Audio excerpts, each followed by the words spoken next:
முறையாக திமுக ஆட்சி அமைத்திட நிர்வாகிகள் உழைத்திட வேண்டும். மாவட்ட செயலாளர் உதயசூரியன் எம்எல்ஏ பாக முகவர்கள் ஆலோசனை கூட்டத்தில் பேச்சு. கள்ளக்குறிச்சி மாவட்டத்தின் பொறுப்பு அமைச்சர் ஏவா வேலு அவர்களின் வழிகாட்டுதலின்படி சங்கராபுரம் சட்டமன்ற தொகுதி சங்கராபுரம் தெற்கு ஒன்றியத்திற்கு உட்பட்ட வாக்குச்சாவடி முகவர்கள் ஆலோசனை கூட்டம் நடைபெற்றது. இக்கூட்டத்தில் கள்ளக்குறிச்சி வடக்கு மாவட்ட திமுக செயலாளரும் சங்கராபுரம் தொகுதி சட்டமன்ற உறுப்பினருமான உதயசூரியன், சங்கராபுரம் சட்டமன்ற தொகுதி பார்வையாளரும் மாநில விவசாய தொழிலாளர் அணி துணை செயலாளருமான முன்னாள் சட்டமன்ற உறுப்பினருமான அன்பழகன் ஆகியோர்கள் கலந்து கொண்டனர்.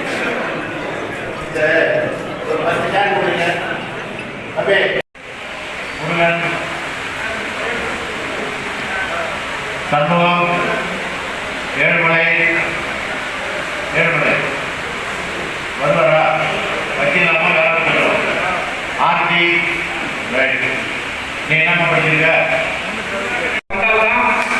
நாடு பிடித்தது மனதை வைத்துக் கொள்ளணும். தனிப்பட்ட உதவி செய்வதற்கோ அன்போடு சொல்லக்கூடிய வார்த்தை அல்ல. நாட்டுக்காக செய்ய வேண்டிய கடமை நமக்கு இருக்கிறது. இது அற்புதமான ஆட்சியை நடத்திக் கொண்டிருக்கிற தளபதி அவர்கள் மீண்டும் ஆட்சிக்கு வர வேண்டும் என்று சொன்னால் வீரர்கள் போட்டவங்களா தயவு செய்து சொல்றேன்.